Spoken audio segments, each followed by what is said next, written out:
di podcast Suaraku. Siang ini kita akan membuat podcast yang berjudul Suara Siswa, Suara Anak Bangsa. Siang ini kita akan membawakan cerita tempat-tempat horor yang ada di Jakarta.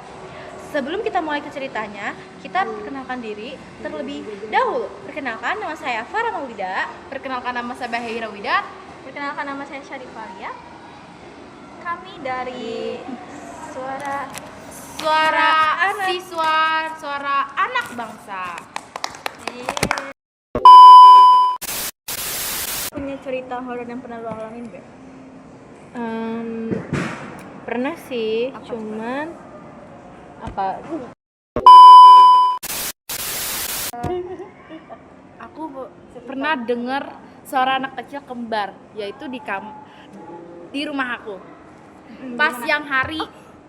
Cerita rumah lo yang ini yang belakang. Oh iya, yang kata lu Yang kan kata sering lu- banget depan rumah lu kan ada pohon melati. Iya. Nah, kata lu sering banget nyium-nyium bau melati dan itu biasanya ada kedatangan.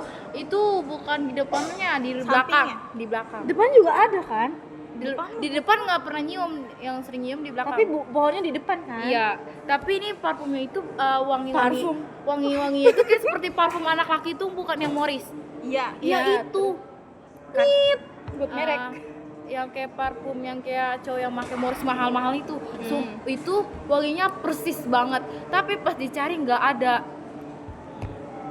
Orangnya itu kata mama aku tuh orangnya gede tinggi, hitam, dia jaga di rumah aku.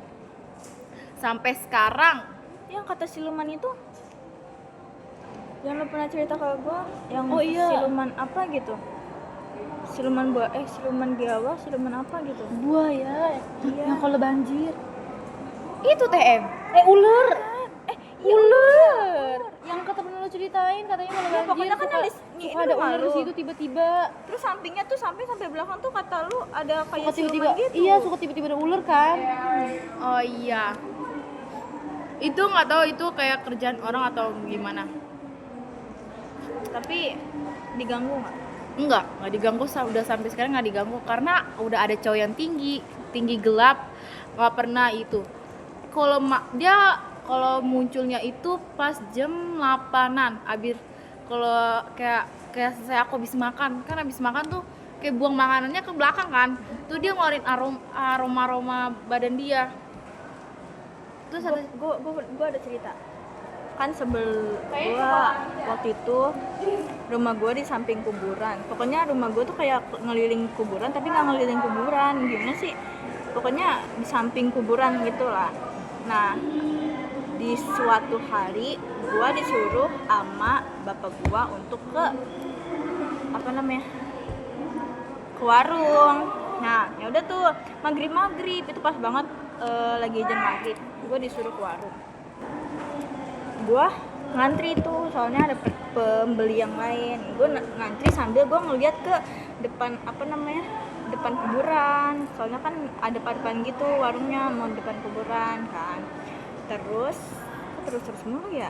Nah, Iya, terus. lalu gua ngeliat kayak ada cewek, guys. Bukan cewek sih, kayak anak kecil, cewek. Dia lagi ngeliatin gua tapi nggak deket-deket banget gitu loh. Gua kan kayak ngeliatin, gua heran apa tuh anak masih ada di situ. Orang udah maghrib. Tapi ya. tatapannya gimana? Tatapannya iya kayak kosong gitu. Terus gue kayak ngeliatin aja tuh, gue ngeliatin sambil gue nunggu orang yang di depan gue kan.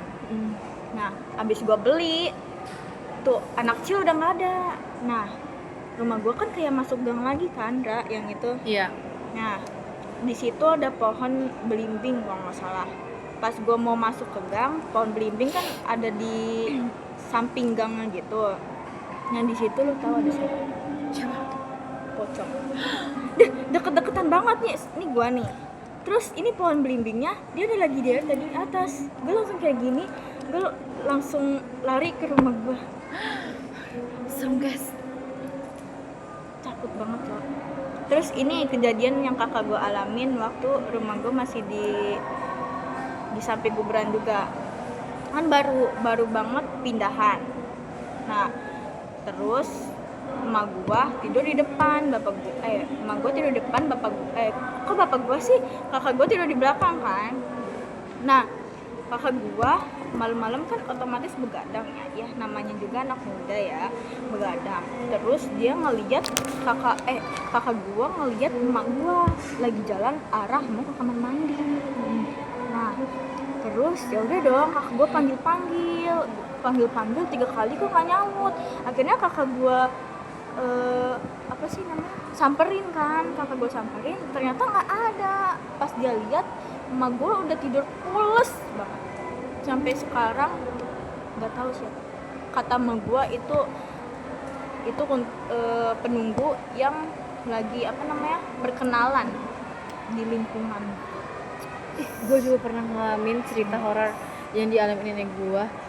Jadi kan waktu itu kan rumah nenek gue baru dibangun kan. Nah abis itu baru banget rapi lah, belum ada barang apapun, baru banget selesai dicat.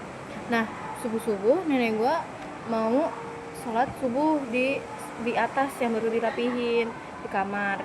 Nah lagi sholat, terus tiba-tiba kata dia tuh pas lagi sujud dia ngerasa kayak ada yang naburin sesuatu gitu loh pas dia sholat di badannya. Terus kayak pokoknya sering banget kalau lagi sholat kayak ada yang gangguin. Nah terus ayah gue juga pas waktu awal-awal tidur di kamar itu dia sering mimpi gak jelas gitu, katanya sama kayak setan di badannya tinggi gede.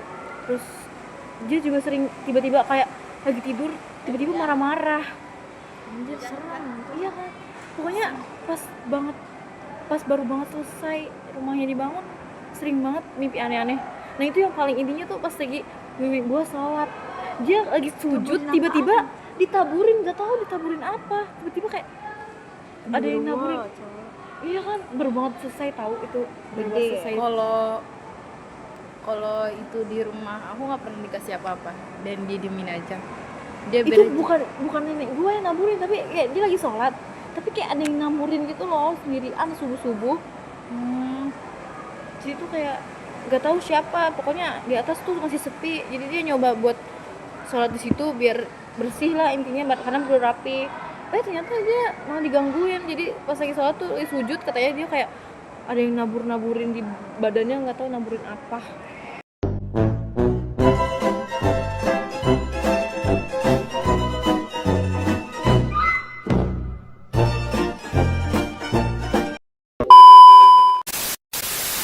Guys, itu saja cerita horor yang sudah kami ceritakan. Terima kasih yang sudah mau mendengarkan cerita kita hari ini. Dan Ya kurang lebihnya mohon maaf ya guys, soalnya kita masih pertama kali podcast. Iya. Ya. Bye bye. Dadah guys.